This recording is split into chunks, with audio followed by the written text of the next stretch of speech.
안녕하세요. 네, 임은석입니다. 네, 입시센터를 맡고 있고요. 그러니까 현재는 고등학교 아이들 대상으로 많이 상담을 진행을 해요. 그래서 중학교 학부모님들을 만날 기회가 사실은 많지는 않습니다. 예전에 이제 특목이나 자사고를 준비하는 친구들 위주로만 미팅을 했었는데요. 최근에 입시가 많이 바뀌어서 되도록이면 시간을 좀 내서 중학교 학부모님들 일반적인 상담도 진행을 할까 생각 중입니다. 그래서 얼마 전에 제가 이제 안내문도 보내드렸는데 안내문 문구를 조금 바꿔야지 많이 신청을 하실 것 같습니다. 오늘 얘기할 결론을 사실은 대표님이 다 얘기하셨어요. 그래서 이제 그 결론에 해당되는 내용들을 제가 좀 설명을 드리겠습니다.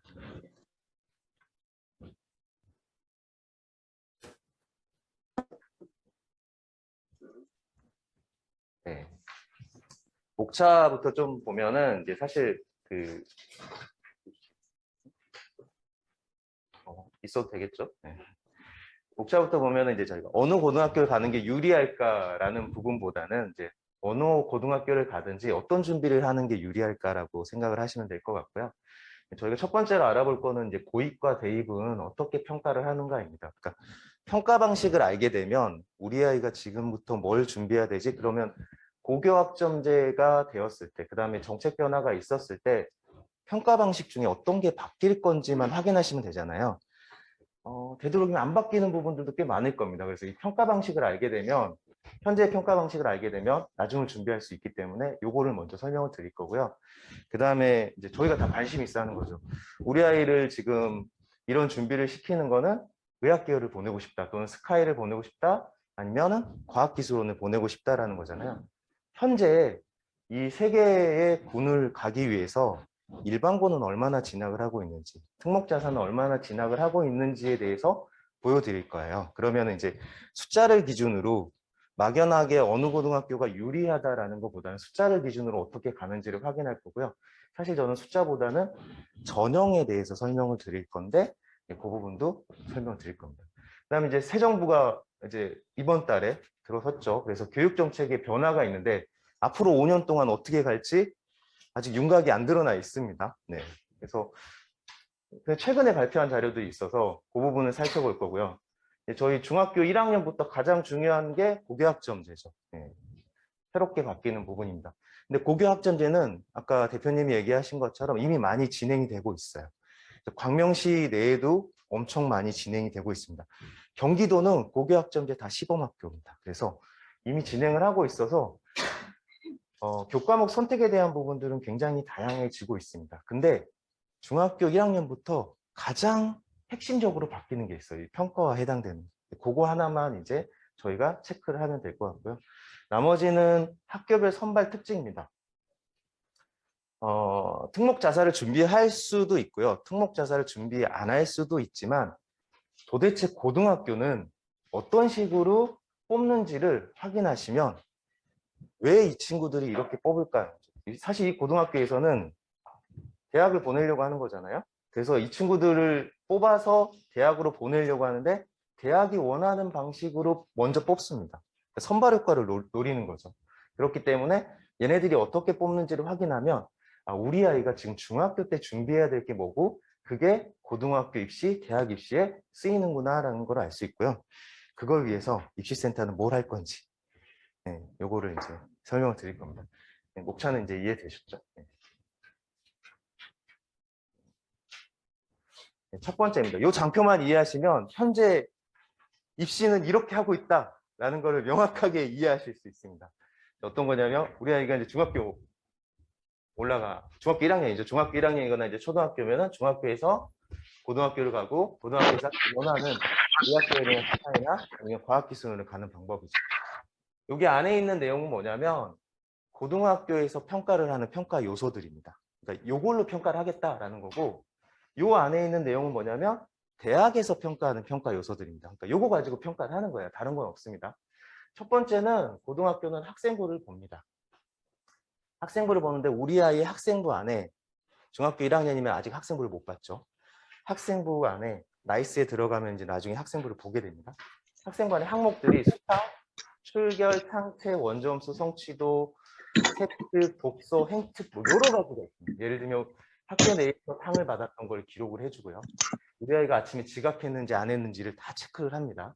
그 다음에 동아리 활동은 뭐 하는지, 봉사는 뭐 하는지도 다 체크가 되고요. 우리 아이가 국어 점수는 몇 점인지, 수학 점수는 몇 점인지를 다 봅니다. 그리고 이 성취도라는 건 뭐냐면 중학교는 국어 점수, 수학 점수가 90점 이상이면은 A라는 성취도를 주고요. 80점 이상이면 B라는 성취도를 줍니다. 절대평가죠. 상대평가가 아니라 일정 점수 이상만 되면 A, 그 다음에 B가 주어지는 이게 성취도입니다. 세특은 뭐냐면 교과목 선생님들이 이 아이가 90점을 받았는데 수업 시간에 어떤 걸 발표하고 어떤 활동들을 하고 어떻게 적극적으로 질문을 하는지 교과목 선생님마다 500자를 적어주십니다. 네, 1년이 지나면. 그리고 독서는 뭐냐면 우리 아이가 열심히 읽어가지고 올렸던 책들을 기록을 해줍니다. 네. 그리고 행특은 뭐냐면 담임 선생님이 1년 동안 우리 아이를 봤잖아요. 담임 선생님이 1년 동안 우리 아이의 모습을 보고 500자를 적어줍니다. 이 친구가 어떤 꿈을 꾸고 있고 어떤 활동을 했고 아이들한테 어떤 교우 관계가 있고 선생님들과의 관계는 어떤지를 적어주는 거죠. 자, 그러면 어떻게 보면은 점수화되어 있는 거와 서류 형태로 글로 적혀 있는 것들을 활용을 하는 겁니다.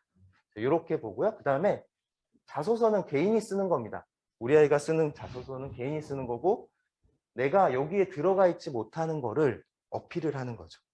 그래서 자소서가 있고요. 추천서는 여기에 들어가지 못한 내용들을 선생님들이 또 추천을 해주는 겁니다.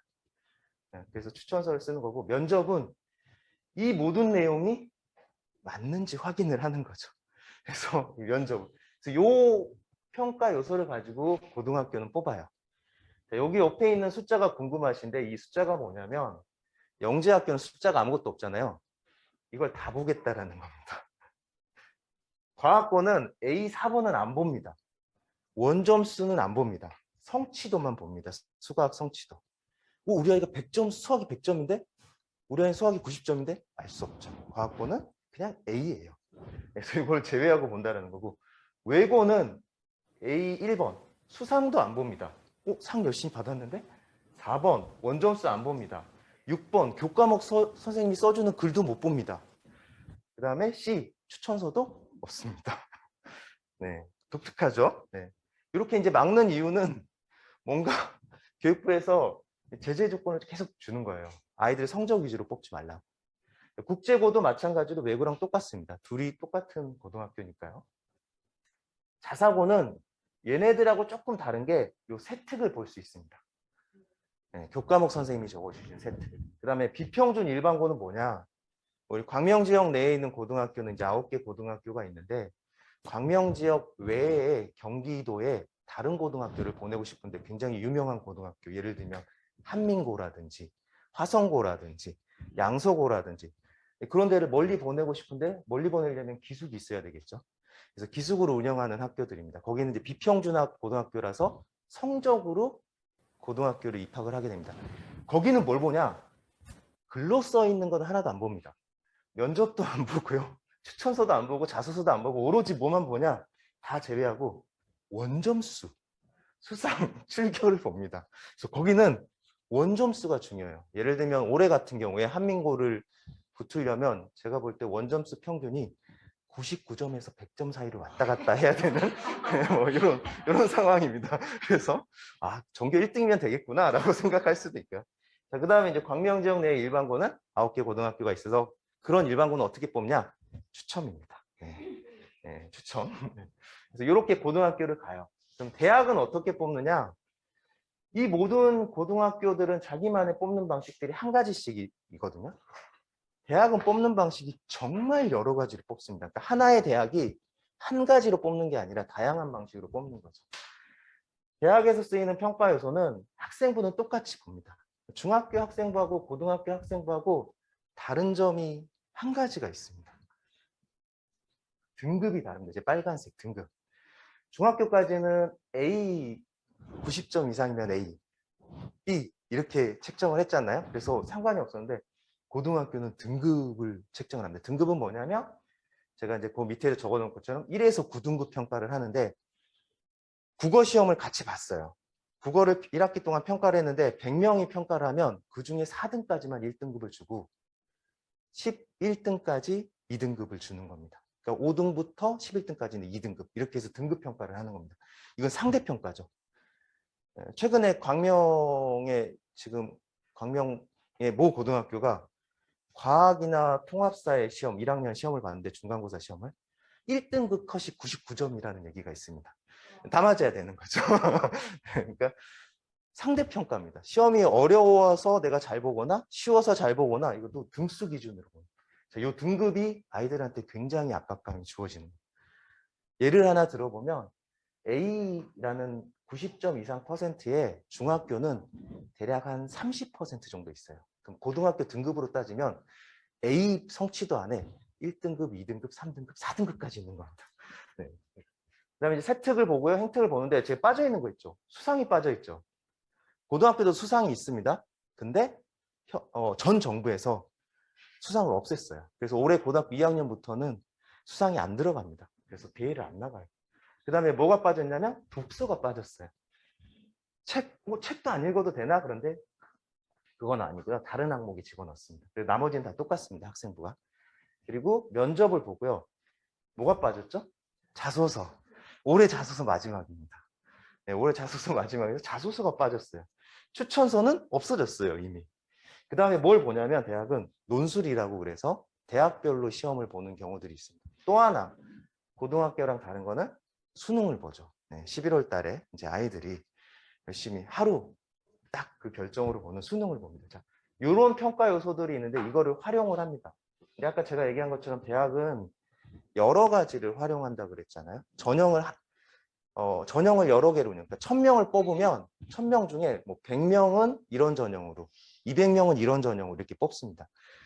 다양한 인원을 뽑기 위한 것도 있고 한 가지로 뽑게 되면 한 줄로 서잖아요. 그러면 자기 대학의 서열이 결정이 되는 거거든요. 그러니까 예전 같으면 이제 수능으로 간다라고 하면 저희가 한 줄로 서서 갔기 때문에 대학 가기가 쉬웠습니다. 근데 이렇게 여러 줄이 되면 어떤 거냐면 내가 어떤 줄에 서느냐에 따라서 복불복이 될 수도 있고 유리해질 수 있습니다. 그래서 나한테 유리한 전형이 뭔지를 확인하고 지금은 지원을 하고 있습니다. 그럼 전형이 뭔지 보면 첫 번째 전형은 이제 학생부 교과 전형이라고 부릅니다. 학생부 교과 전형이라는 거는 여기 보시면 A의 4번하고 5번 성취도하고 등급 성적을 50% 이상 반영하는 걸 학생부 교과 전형이라고 합니다. 그래서 성적이 100 반영될 수도 있고요. 90 반영될 수도 있는데 거기에 플러스 면접도 볼 수도 있고 수능도 확인할 수 있다라는 거예요. 대학마다 다 다릅니다. 그걸 학생부 교과 전형이라고 부르고 학생부 종합 전형은 나는 교과 성적 말고 그냥 학생부 자체를 얘를 그냥 학생부 자체를 다 보겠어 라는 거죠. 이 학생부 자체를 다 보겠어. 그래서 서류를 50% 이상 보는 전형을 학생부 종합 전형이라고 부릅니다. 그 다음에 논술은 뭐냐면 논술을 50% 이상 보는 거.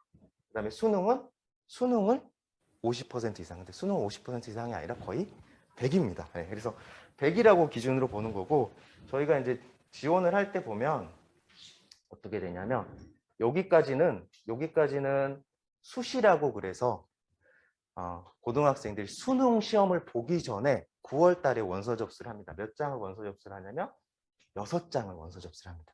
하나의 대학에 이렇게 전형이 여러 가지 있으니까 나는 한 개만 올인하겠어. 그럼 고려대에다가 교과도 쓰고 종합도 쓰고 이렇게 쓸 수도 있는 거죠. 그래서 6장을 쓰고 수능은 가나 다군 세 개가 있어서 3장을 씁니다. 그래서 현재 고등학생들은 총 9번의 기회를 가지고 접근을 하고 있습니다. 여기 이해가 되시나요? 교과 종합 논술? 네. 자, 그러면 우리 아이를 의학계열을 보내고 싶어요. 의학계열은 이 전형들을 몇 퍼센트 뽑느냐에 따라서 다르잖아요. 의학계열은 여기 앞에 있는 30이라는 숫자가 교과 전형을 30% 운영한다는 겁니다. 종합 전형은 25%, 논술은 4%. 논술 4% 운영하니까 논술 경쟁률이 600대 1. 뭐 이렇게 이제 나오는 거죠. 그러니까 논술로 의학계를 보내겠다라고 하면은 600대 1을 이제 뚫고 들어가면 되고 정시가 40%. 의학계는 정시를 많이 보는구나 라고 생각하면 되고 스카이는 인문, 자연으로 나눠져 있습니다. 15%, 13%. 교과로는 얼마 안 뽑죠. 네, 근데 이게 좀 줄었어요. 15%, 그리고 40%, 44%. 종합 전형이 계속 문제가 된다고 해서 정시 확대다가 하고 있다라고 하는데 아직도 종합을 40% 이상 뽑고 있는 거예요. 그리고 논술은 2%, 5%.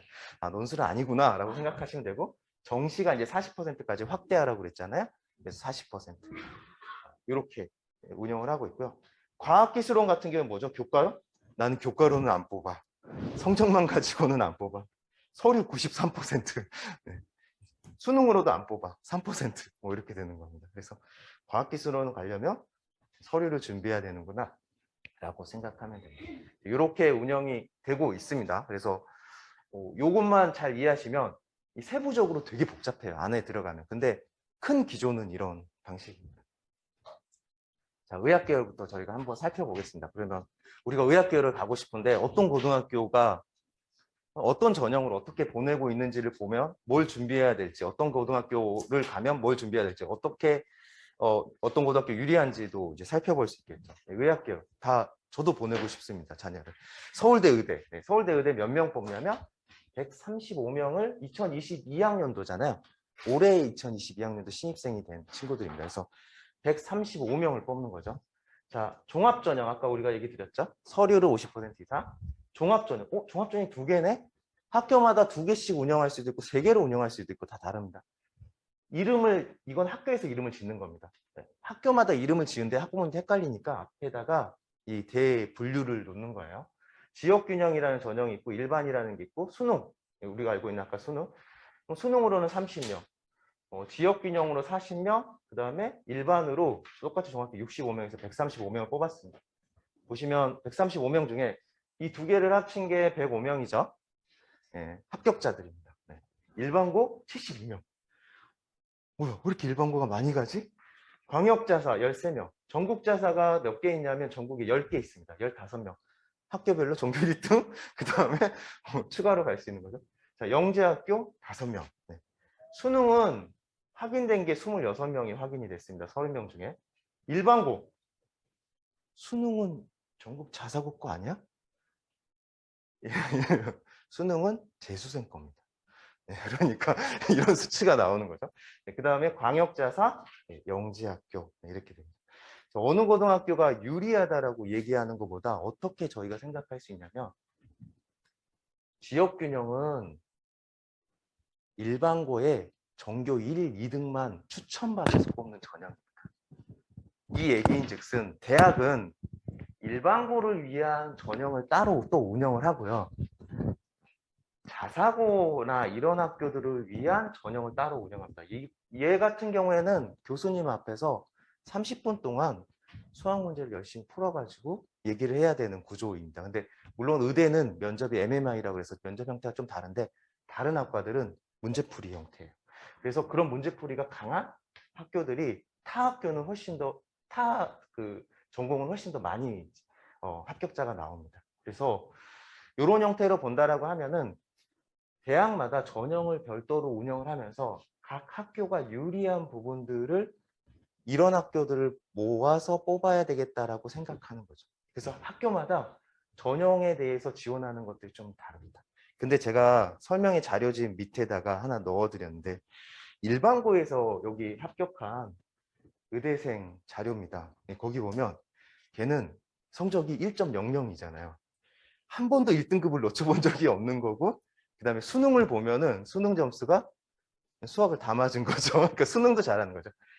대체로 제가 이제 보냈던 아이도 그렇고 일반고에서 서울대 의대를 간 아이는 여기도 갈 수 있었고 다 준비했던 아이가 가는 거지 일반고에서 전교 1, 2등이라고 해서 가는 게 아닙니다. 그래서 무슨 얘기를 하고 싶냐면 얘네들은 전혀 다른 세계를 살고 있는 거고 보통 언제 결정이 나냐 이미 중학교 때 결정이 나 있는 거라고 보시면 될 것 같습니다. 그래서 중학교 준비가 중요하다라는 겁니다.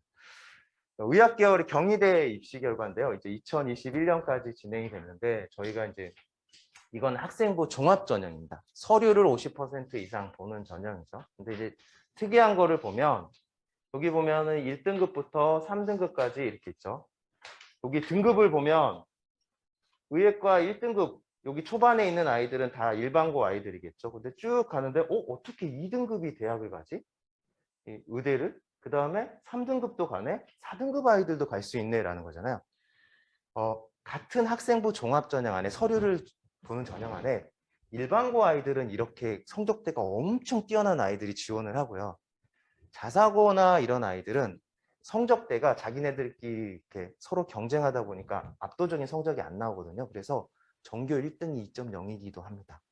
그래서 얘네들이 이제 같이 지원을 하는 거죠. 얘네들도 전교권이니까. 그리고 쭉 가서 전교권이 좀 얘네하고 경쟁할 수 있는 수준의 아이들까지도 지원을 합니다. 그래서 뽑는 등급대가 좀 달라요. 하나의 전형 안에서도. 근데 2021학년도부터 뭐가 있었냐. 제 현 정부에서 고등학교 이름을 가리기 시작했습니다. 그래서 블라인드 평가가 진행이 됐죠. 그러면 뭐가 달라졌죠? 그 가운데가 없어졌어요. 그죠? 네. 이게 무슨 얘기냐면 우리 아이가 고교학점제 안에서 굉장히 중요한 내용입니다. 어떤 내용이냐면 서류로만 평가를 하는 거잖아요. 예전에 고등학교의 후광을 볼 수 있었잖아요. 어떤 고등학교인지 아니까 이 고등학교가 수능을 어느 정도 하고 이 정도 학교에서 이 정도 등급이면 우리 학교가 뽑을만 해라고 생각을 했었거든요. 근데 그걸 다 가려보니까 구분이 안 되는 거죠. 그래서 어떤 학교만 구분이 되냐면 고등학교가 어떤 학교에서 교육과정이 다른 학교만 구분이 됩니다. 교육과정이 다른 학교만 구분이 됩니다. 어떻게 됐습니까? 잠깐만요.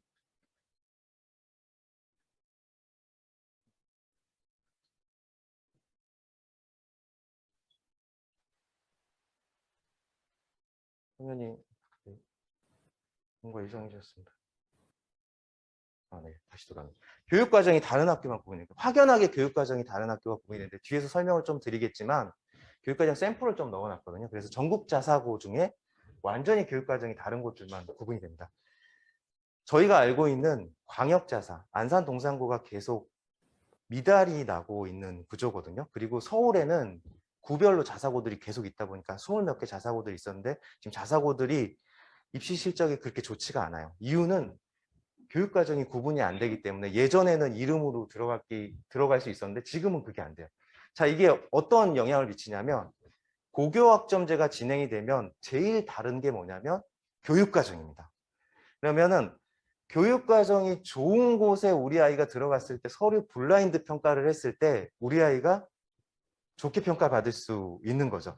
그러니까 교육과정이 별로 좋지 않은데 경쟁은 되게 치열한 고등학교에 들어갔을 때는 좀 불편한 상황이 되는 겁니다. 그래서 고교학점제 내에서 가장 많이 생각해 봐야 될 거는 그 학교의 교육과정이 얼마나 풍성하게 열려 있고 그리고 그거를 가르칠 수 있는 선생님들이 얼마나 잘 준비가 되어 있는지 이게 이제 핵심이라는 거죠.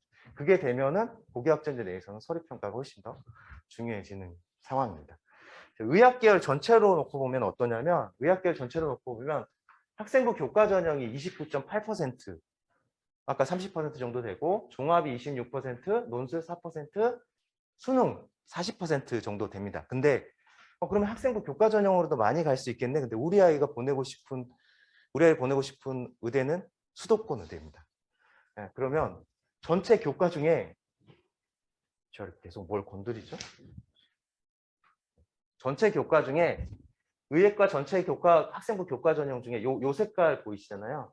요 색깔은 지역 아이들만 지원할 수 있습니다. 지방 의대는 지역 아이들을 40% 이상 뽑아야 돼요. 그래서 이제 지방으로 이사를 갈까 뭐 이렇게 생각을 하실 수도 있지만 지역 아이들만 40% 이상 뽑는데 57%를 지금 학생부 교과 전형에서 지역 아이들을 뽑고 있거든요.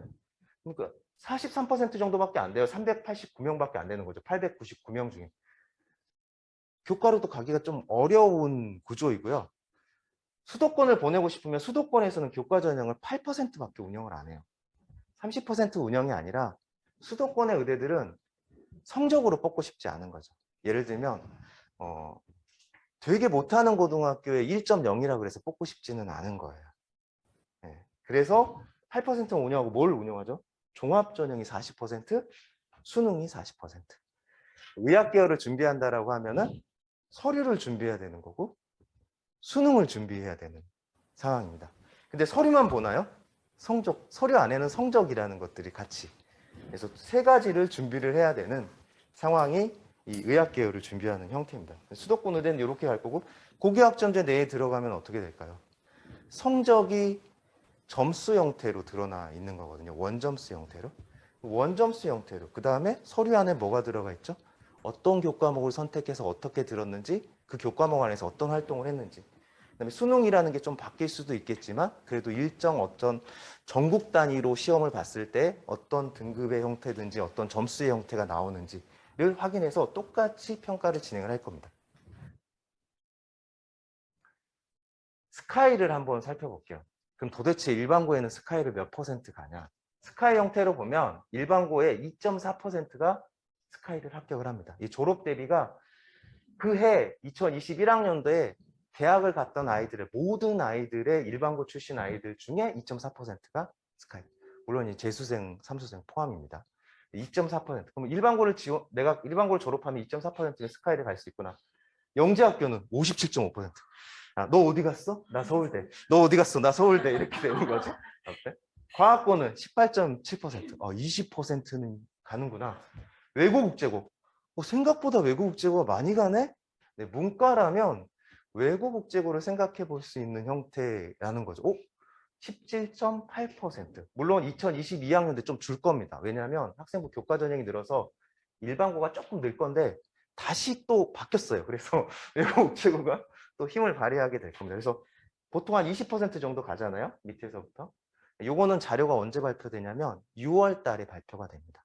그래서 올해 6월 달, 다음 달에 발표가 되면 제가 저희 학원 블로그에 또 올릴 거고 밴드에도 올려주게 될 겁니다.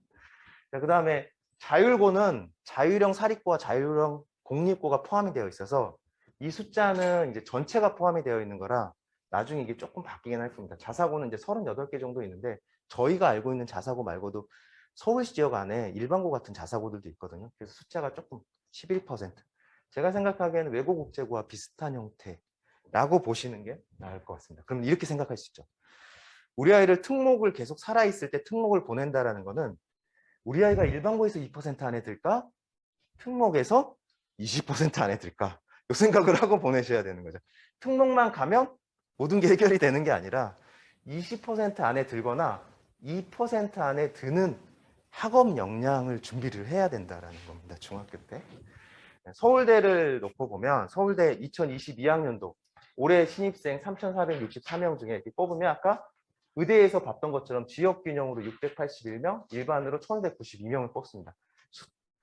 수능으로 1,000명.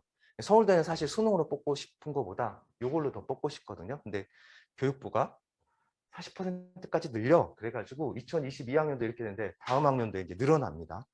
늘어나는데 이제 머리를 또 쓰는 거죠. 늘어났는데 그래도 나는 일반고를 좀 뽑고 싶어. 그래가지고 일반고 아이들을 뽑는 전형을 정시에 또 만들기 시작합니다.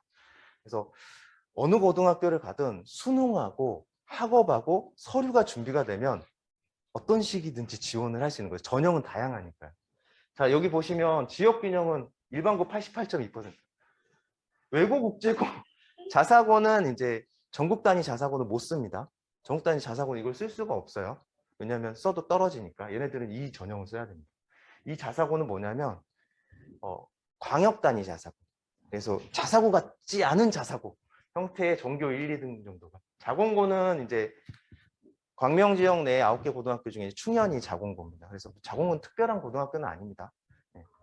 보면은 얘네들은 일반고를 뽑는 전형인 거죠. 자, 그럼 일반 전형에서는 과학고나 외고나 영재학교가 지금 국제고 이렇게 쭉 보내고 있는 거고 자사고 264명 보내고 있잖아요. 요 중에 일반고 아이들도 가잖아요.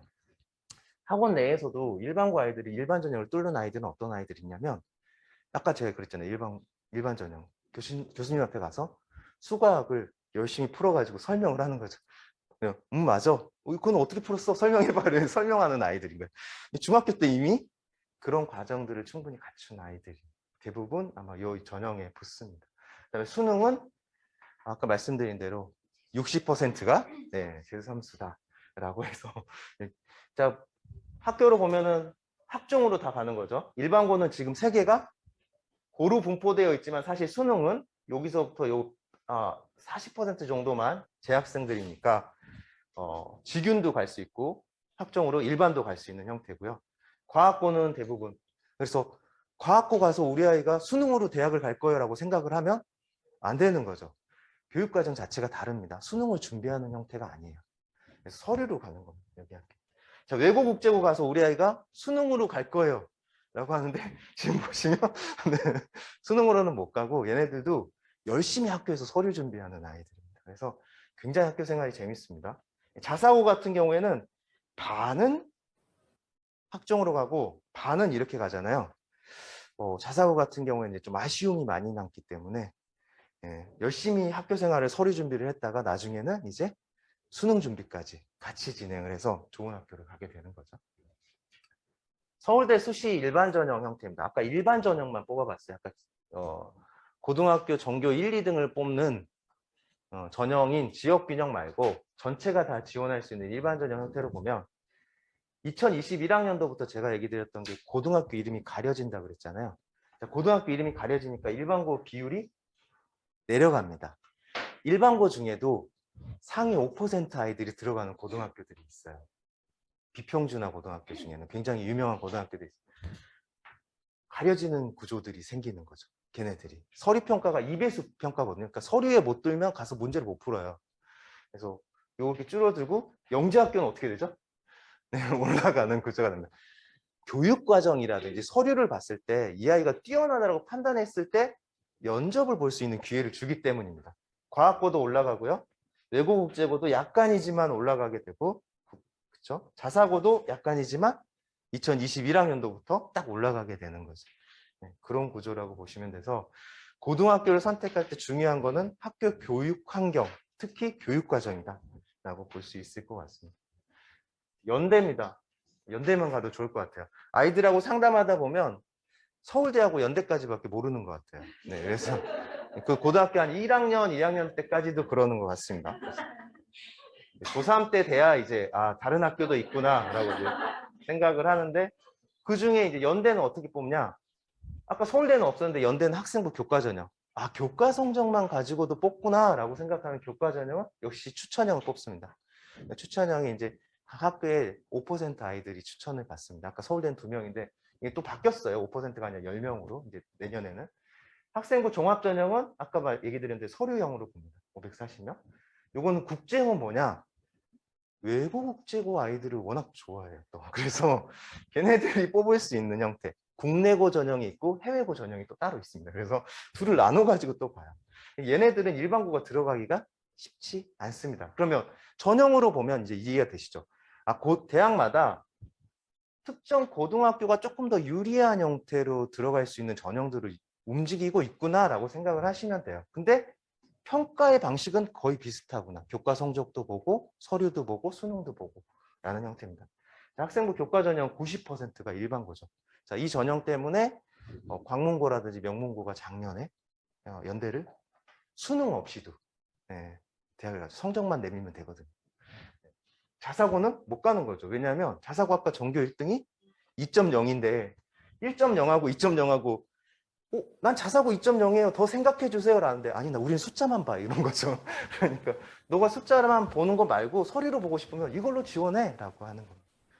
자, 이 두 개가 중복 지원이 안 됩니다. 그럼 이게 무슨 얘기냐면 우리 아이가 일반고를 가던 자사고를 가던 자사고를 가면 활동 호수를 지원을 하겠죠. 우리 아이가 일반고에 가서 그러면 연대가 이렇게 많이 뽑으니까 일반고 가서 전교권 하면 연대 붙을 수 있겠구나 이렇게 생각했는데 1.3 정도가 붙거든요. 3, 4가. 근데 우리 아이가 그보다 조금 뒤쪽인 1.45예요. 추천형으로 안 될 것 같은데? 그럼 뭘 써야 되죠? 활동 호수를 써야 돼요. 그럼 뭐가 필요하죠? 서류가 필요합니다. 그래서 이것까지 다 준비를 해야 돼요. 또 내년에 이걸 또 줄여요. 523명을. 그러니까 첫 해만 작년하고 올해만 이제 아이들이 혜택을 보고 계속 저는 좀 줄여갈 것 같습니다. 서류를 준비해야 된다. 추천형이 안 되면 활동 옷을 써야 되고 문과를 고려한다면 외고 국제고도 괜찮을 수 있겠다라고 생각을 해보는 거죠. 고려대를 보면은 고려대 같은 경우에는 학교 추천 똑같이 교과 전형을 운영하고요. 종합 전형을 운영하고 종합 전형도 2개를 운영합니다. 근데 2개 전형들의 특징을 보면 여기 보시면 여기 학업우수 전형은 얘네들이 잘 못 가요. 영재과학고가 똑같이 서류 전형인데 여기는 50%예요. 합격자 50%가 영재과학고. 외국국제고도 여기도 자사고도 이쪽이 더 많고 이쪽이 더 약해요. 이게 왜 그러지라고 생각하면 이 계열적합형은 서류만 보는 전형이고요. 면접 보고 학업우수는 수능도 잘해야 되는 전형입니다. 그래서 외국국제고가 생각보다 수능이 그렇게 높지 않고 영재과학고는 아까 수능 준비는 못한다고 그랬잖아요. 그래서 서류형으로 붙는 구조입니다. 외국국제고 일반고 아이들도 수능 준비를 좀 하는 아이들이 붙겠죠. 학교 추천. 연대랑 다르게 고대는 이 3장을 다 쓸 수 있었습니다. 그래서 막 다 쓰는 거죠. 근데 이제 내년 같은 경우에는 이 3장이 또 이거 2개는 못 쓰게 만들었어요. 그럼 일반고면 연대처럼 야, 너 일반고야? 둘 중에 하나만 골라. 라고 하는 거죠. 자사고 같은 경우는 이렇게 쓰겠죠. 일반고는 이거 붙기가 쉽지 않으니까요. 이렇게 보시면 이런 형태로 펼쳐진다. 고대 같은 경우에 수능을 굉장히 중요시합니다. 그래서 여기도 수능이 있습니다. 아까 연대는 수능이 없는데 여기도 수능 등급으로 일정 부분 맞춰야 되는데 어느 정도 맞췄어야 되냐면 학업우수 같은 경우에는 정시로 건대 정도 가는 정도의 수능을 맞춰야지 그 정도는 돼야지 그거 기본 깔고 성적하고 면접 보고 들어가는 구조였거든요. 근데 지금은 이제 조금 약해지긴 했습니다. 요거 장표는 없습니다. 요거는 설명 자료집에 없는 게 엊그저께 발표했어요. 그러니까 이미 출력을 다 하고 났는데 발표를 했는데 자, 여기 보시면 원래 2021학년 때 1100명 모집했는데 줄었죠. 하면 이제 2023학년 때 더 줍니다. 그래가지고 더 많이 줄여서 교과 전형으로는 이제 뭔가를 하기는 쉽지는 않겠구나. 그래서 아마 올해 고3이나 고2까지 정도만 학생부 교과 전형으로 혜택을 좀 누리고 다시 학종을 준비해야 되는 시대인 것 같습니다. 정부에서 학종을 줄일 것 같았는데 지금 정시를 늘리지 않고 유지한다라고 하면 현 체제로 계속 언제까지 가냐면 중학교 2학년까지 갈 것 같습니다. 그렇게 된다라고 하면 서류평가가 중요해진다라는 거죠. 자, 이렇게 모집을 하고 있는데 여기 보시면 수시에 들어가는 아이들 96% 재학생들 비율입니다. 수능 30% 재학생들 비율입니다. 재학생들은 대부분 고대를 수시로 들어간다. 그리고 아까 학교 추천 전형 교과 성적 위주로 많이 보니까 일반고가 유리한 거죠. 그리고 종합 전형에서는 이제 외고 국제고 자사고가 유리하고 여기 계열적 합평 같은 경우에는 인문은 거의 외고 국제고를 위한 전형인 거죠. 수능도 안 보거든요. 그래서 각 학교마다 연대 국제형하고 비슷하죠. 각 학교마다 뽑는 전형이 이렇게 나눠지는구나. 그러면 내가 그 학교 가서 서류도 준비하고 수능도 준비하고 교과 성적도 준비하는데 몇 % 안에 들면 지원할 수 있겠구나라는 거는 아까 제가 보여드렸잖아요. 그 형태로 생각하면 됩니다. 스카이 모집 인원이거든요. 23년도니까 올해 고3 아이들이 이제 지원하는 모집입니다. 교과가 693명, 인문은 701명, 그래서 10%, 14% 정도 되는데 이렇게 모집을 했는데 이렇게 모집했거든요. 2023학년도. 근데 2024학년도가 올해 발표가 됐습니다. 그러니까 언제 발표가 되냐면 입시가 고등학교 2학년 때 대학별로 구체적인 내용이 발표가 됩니다. 그래서 올해 고등학교 2학년 아이들 입시가 4월 달 말에 발표가 된 거죠. 거기 봤을 때 14%가 교과 전형이었는데 10%로 줄었어요. 그러니까 일반고가 이제 나 작년에 우리 선배 이 정도 등급이면 들어갔다는데요. 근데 인원이 줄었어. 그럼 저 어떻게 해요? 서류 준비해가지고 서류 전형도 넣어야지. 저 서류 준비 안 했는데요? 이렇게 되는 거죠. 그래서 서류까지 다 챙겨야 되는 상황이 벌어졌습니다. 그리고 서영고 기준으로 보면 종합 전형을 그래도 40% 넘게 운영을 한다. 정시랑 종합 전형 형태라고 봅니다. 고대가 아까 800명대 있잖아요. 666명으로 줄었습니다. 200명 가까이가 빠진 거잖아요. 그럼 등급이 위로 올라가 있구나 이렇게 생각을 하는 거죠. 연대도 아까 500명 단위였는데 487명. 서울대 같은 경우에는 이제 정시에서도 사실 일반고를 위한 일부 전형들을 조금 운영을 하긴 합니다. 그리고 서울대는 정시에서도 교과평가를 진행을 해요. 이게 무슨 얘기냐면 서류를 보겠다라는 거예요. 정시에서도. 근데 서울대가 이렇게 보기 시작했거든요. 2024학년대 서울대가 먼저 발표했는데 고려대가 이번에 발표하면서 나도 서울대 따라할래. 그래가지고 고려대도 여기 보시면 일반 전형, 수능으로만 뽑던 걸 하나만 뽑다가 교과 우수 전형이라는 걸 정시에 모집을 해요. 뭐야 교과 우수, 수시도 아닌데 라고 했더니 봤더니 수능은 80% 반영하고 학생부 교과 성적을 내가 20% 보겠어. 그러니까 학생부 성적도 좋고 수능도 잘하는 애를 같이 뽑겠어 라는 얘기를 한 거죠. 왜 이렇게 뽑아? 라고 얘기하는데 이 점수는 지금은 1, 2, 3이라는 숫자로 가는 거거든요. 근데 언제 고대가 이렇게 바뀔지도 모르죠. 서리형으로. 고교학점제 내에서는 숫자가 없어요. 그럼 고교학점제 내에서 수능 평가를 한다라고 하면 어떻게 할까요? 학교에서 우리 아이가 했던 서류 평가도 보고 수능도 보고 면접도 보고 하는 형태를 가져가는 게 지금 이제 시험 단계라는 거로 보시면 될 것 같습니다. 복잡하죠. 이제 다 준비해야 되는 상황일 수도 있겠다라는데 예전에는 다 준비하는 게 정말 어려웠거든요. 왜냐하면 교외 활동도 해야 되고 학교에서 수상도 챙겨야 되고 여러 가지를 해야 되는데 지금은 굉장히 줄어들었어요. 뭐만 하면 되냐면 학교 수업 안에서의 수행평가 기준에서 탐구활동만 잘하면 돼요. 그러다 보니까 충분히 세 가지를 다 준비하는 상황이 될 수 있습니다. 근데 그거를 고등학교 들어가서 아이가 준비하는 방향성을 이해할 수 있냐? 어려워요. 중학교 때 한번 경험을 해봐야 됩니다. 그 경험이 뭐냐면 특목자사 준비이긴 합니다. 왜냐하면 특목자사가 아까 교과목 선생님이 적어주신 거, 자소서, 추천서, 담임선생님이 적어주신 거, 너가 쓴 자소서 이것까지 다 해서 평가한다 그랬잖아요. 이미 중학교 때 경험한 아이들은 이런 걸 좋아하는구나 라고 알고 고등학교 때 그런 준비를 할 수 있는 거죠. 그래서 제가 미팅하는 아이들 중에 특목에 성공하지는 못했지만 그거를 밟아왔던 아이들이 고등학교 서류 준비를 어렵게 생각을 안 해요. 이렇게 하면 되는구나 라고 이제 접근을 합니다. 자, 스카이 신입생 출신 고교는 아니고요. 잘못됐나요? 네. 과학기술원입니다. 과학기술원을 가려면 그러면 어떻게 되나요? 과학기술원은 다 영재학교 과학고 아이들만 가는 전형이라고 생각하시잖아요. 여기 보시면 일반고가 그래도 32%. 과학기술원 모집 인원의 32%는 일반고 출신이라는 겁니다. 그래서 일반고 아이들을 위한 전형이 또 따로 있어요. 학교 전교 1, 2등만 추천받아가지고 뽑는 전형들이 또 일부 운영을 합니다. 네. 근데 대부분은 어느 친구들이 가죠? 과학고 아이들이 갑니다. 네. 카이스트의 53%는 반은 과고 출신이라는 거죠. 네. 그리고 과학고 출신의 20%는 이렇게 하고 외고국제고는 이제 거의 못 가는 구조인데 특별히 이제 경영학과 운영하는 쪽이 있으니까 그쪽으로 가는 거고 이제 자사고는 전국 단위 자사고만 뽑는 형태는 아니기 때문에 그런 숫자가 아니기 때문에 이거는 조금 의미는 없습니다. 그래서 앞쪽으로 생각해서 보시면 될 것 같고요. 지난 교육 5년을 보면 정말 버라이어티 했습니다. 막 엄청 바뀌고 갑자기 막 수능이 늘고 그래서 정말 다양하게 변화가 됐는데요. 첫 번째 변화적인 거를 보면 이제 일반고 전환에 대한 거죠. 자사고 폐지를 하고 특목고를 폐지하겠다라는 형태인 거고 그걸 언제 하겠다? 2025년도 고1 2025년도에 고1이 된 2025년도 고1이면 중학교 1학년 아이들입니다.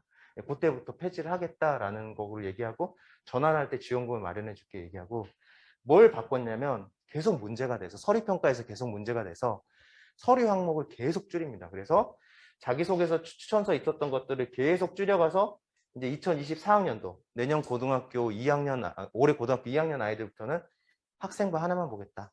나머지도 학생부 안에서도 내용을 엄청 줄이겠다라고 해서 아까 부담스럽게 느끼셨지만 서류 평가를 준비해야 되는 건 당연해진 상황입니다.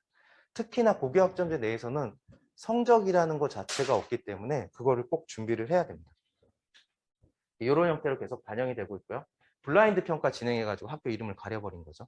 네, 그게 진행이 됐었고, 그 다음에 이제 고교학점제를 진행을 해서 지금 이제 선도학교가 1457개니까 거의 대부분 학교가 다 선도학교로 지금 적용이 되고 있고요. 제가 이제 학교에도 강의를 들어가서 이렇게 보면은 상담도 진행을 하면 학교의 인테리어가 완전히 바뀌었어요.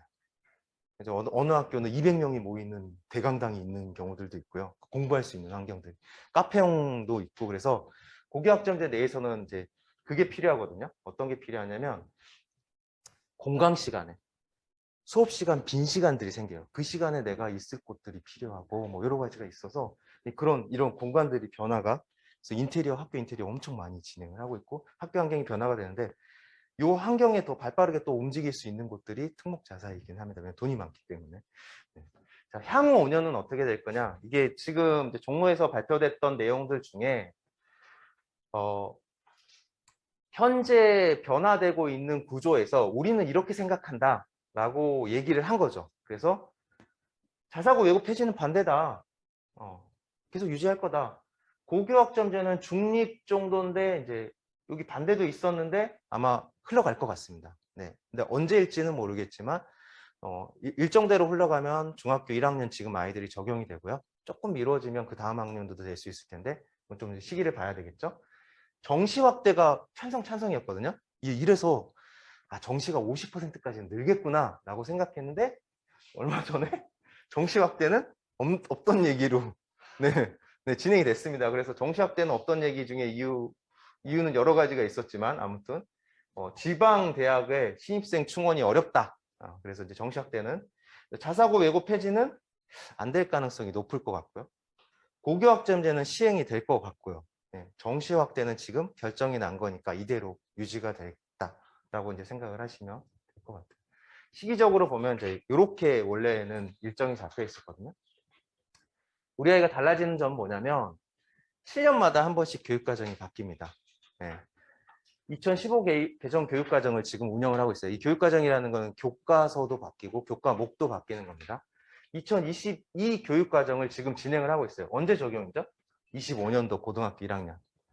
그러면 현재 기준으로 보면 네.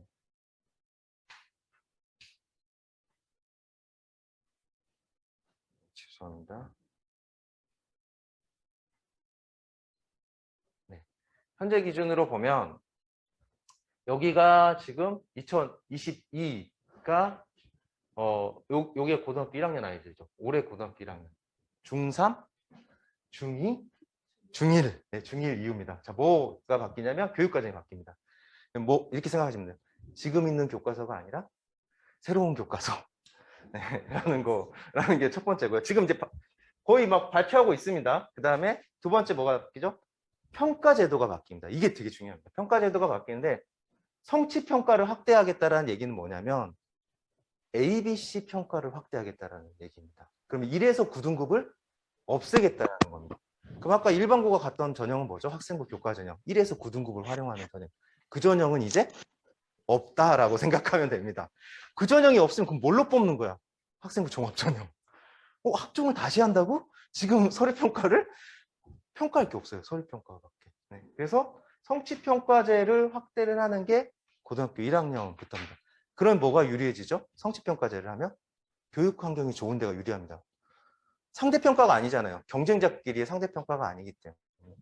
네. 그 다음에 언제 발표하죠? 입시가 대입이 바뀌어요. 대입제도가. 수능이 시험이 바뀝니다. 2028학년도 대입 방향을 발표하는데 2028학년도 발표가 고1, 고2, 고3 우리 아이가 2025학년도에 고등학교 1학년이면 우리 아이가 대학에 2028학번이거든요. 그러면 대입 방향을 발표하는데 2024년에 발표하겠다는 거죠. 아직 멀었잖아요. 우리 아이 중3 때 발표한다고? 그럼 나는 중학교 1학년, 2학년, 3학년 때까지 뭘 준비하고 있을까라고 이제 생각을 해봐야 되죠. 아까 제가 얘기한 것처럼 바뀌지 않은 거는 서류평가는 계속될 거다. 학업 역량을 중시한다. 면접도 강화가 될 부분들이 있겠구나. 수능 형태의 문제를 풀어낼 수 있도록 심화학습이 필요하겠구나라고 생각을 하면 됩니다. 이런 과정들을 준비를 해야지 이때 가면 이제 준비가 되는 거죠. 그 다음에 이제 뭐가 바뀌냐면 미수 도입을 합니다. 일반고 안에서 일정 부분 점수를 못 받으면 지금은 그래도 졸업을 시켜주는데 이수할 수 있도록. 그래서 현재 고등학교에서 요거를 어떻게 할지 고민을 하고 있습니다. 미수 아이들을 모아가지고 이제 방과후 수업을 하는 거죠. 뭐 그렇게 하든지 방법을 좀 다르게 합니다. 근데 이게 어떤 문제가 있냐면 뒤쪽에 한번 얘기를 드리겠습니다. 그 다음에 전체 고교에 전면 적용한다. 지금은 네. 자, 바뀌는 부분 첫 번째는 2025학년인데 바뀌는 부분 첫 번째는 이제 학점제잖아요. 현재는 단위제인데 이제 학점제 형태로 바뀌겠다라는 거고 174단이 그 창체라는 거는 이제 우리가 봉사활동이나 이런 것들을 할 수 있는 시간들입니다. 그래서 뭐 수업을 듣는 형태. 50분 수업을 17회 운영하는데 이때는 16회 운영하고 16 플러스 1, 그 1이 되게 중요한데 1이 사실은 이제 지금 현행 입시에서 되게 핫한 구조입니다. 왜냐하면 이 1을 한 번 수업 들은 걸 가지고 담임 선생님이 학생부에다 500자를 추가로 더 적을 수가 있어요. 그래서 그 500자를 더 적냐 마냐의 차이가 있는데 일반고에서는 이게 잘 안 돼요. 그래서 수업량 유연화를 되게 잘하고 있는 곳들이 있기는 합니다. 일반고 안에서도 그런 학교들이 있는데 일반고를 정하더라도 발빠른 학교를 정해야 됩니다.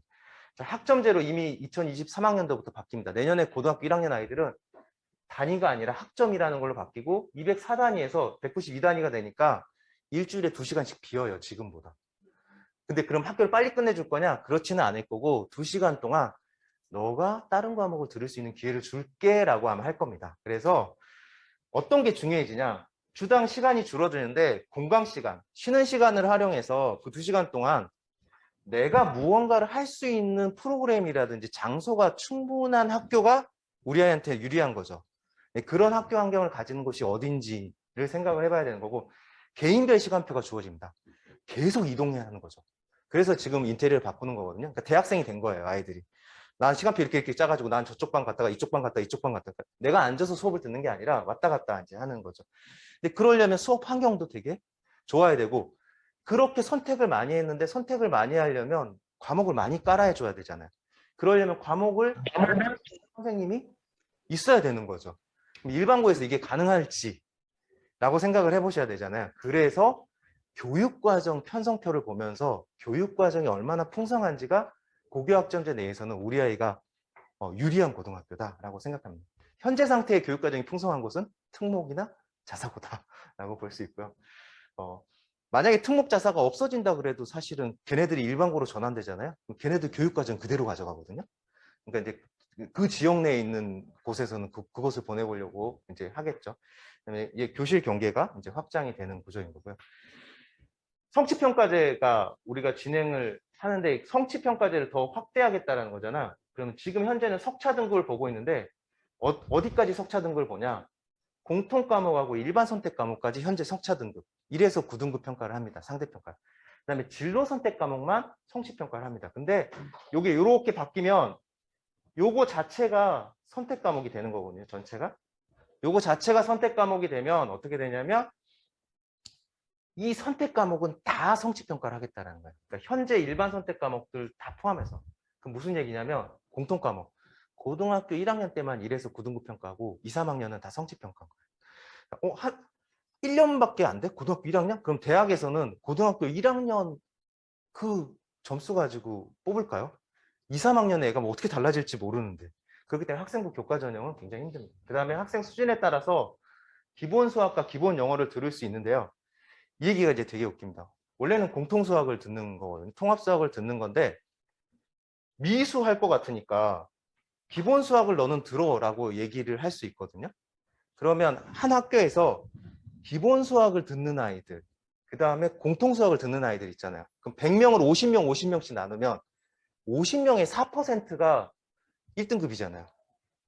오히려 일반고가 등급 따기가 더 어려워질 수 있는 형태가 벌어질 수 있습니다. 잘 이해가 안 되시더라도 나중에 생각을 해보시면 수강자 수가 줄어들면 등급 인원은 줄어듭니다. 퍼센트니까. 근데 다 같이 공통 과목을 들어야 되는데 우리 학교는 수준이 안 돼서 기본 수학을 듣는 애들이 있대라고 하면 인원이 빠지잖아요.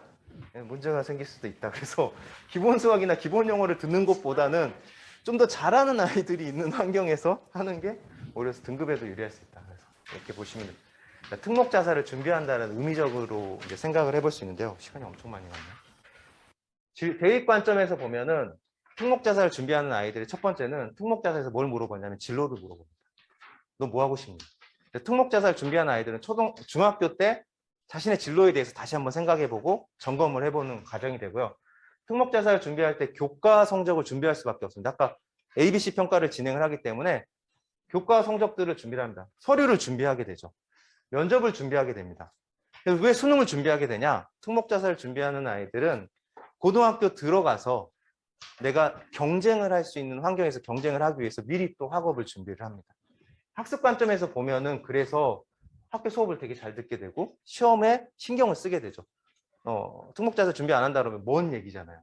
시험이 조금 나한테 뭐 내가 이거 못한다 그래서 뭐가 문제가 되나? 라고 생각할 수 있는데 특목자사 아이들은 문제가 되기 때문에 그런 걸 준비하고 수행평가라든지 이런 것들을 이제 신경을 쓰게 되죠. 입시 변화적인 관점에서 보면은 고교학점제 내에서는 요 모든 것들이 활용이 될 가능성들이 높기 때문에 사실 중학교 관점에서 특목자사의 진학 목적이 아니다 하더라도 특목자사를 준비를 하는 게 아이한테는 목표점을 줄 수 있고 이 세 가지를 준비하는 형태가 맞다라고 저는 생각이 듭니다. 그래서 이 얘기를 드린 거예요. 사실은 학생부 교과전이 저렇게 늘었을 때는 그렇게 안 하고 교과 성적만 잘 받아도 될 수 있겠구나라고 이제 생각도 하고 그런 방향의 설명에도 진행을 한 적이 있었지만 지금 이렇게 또 바뀌고 있는 구조거든요. 지금 상태에서 보면은 현재 중학교 1학년 아이들한테는 이 부분이 되게 중요합니다. 그래서 미리 준비를 해보는 게 좋을 것 같습니다. 학교 유형들로 보면은 영재학교는 별도의 학교고요. 8개. 그 다음에 이렇게 학교들이 있고 특성화고가 있고 자율형 사립고가 38개가 있는데 전국에 10개 정도 있습니다. 그래서 그리고 일반고는 1595개 정도가 일반고, 1600개 정도가 있죠. 아까 서울대는 2명씩 추천받는다 그랬잖아요. 1600명, 3200명이 추천을 받아서 경쟁을 하는 구조인 거죠. 네, 그렇게 보시면 됩니다. 교육과정이 현재 교육과정입니다. 현재 고등학교 1학년 아이들, 내년 고등학교 1학년 아이들 교육과정이고요. 192학점을 수강을 하면은 이게 192학점을 수강을 하면은 졸업이 됩니다. 192학점 중에 필수로 들어야 되는 게 94학점, 선택이 80학점. 그 다음에 탕채. 이제 우리가 아이들이 뭐 이제 교육도 여러 가지 교육을 하거든요. 안전교육도 하고 뭐 그런 교육에 대한 18시간을 들으면 되고요. 학교마다 이거를 자율 편성을 합니다.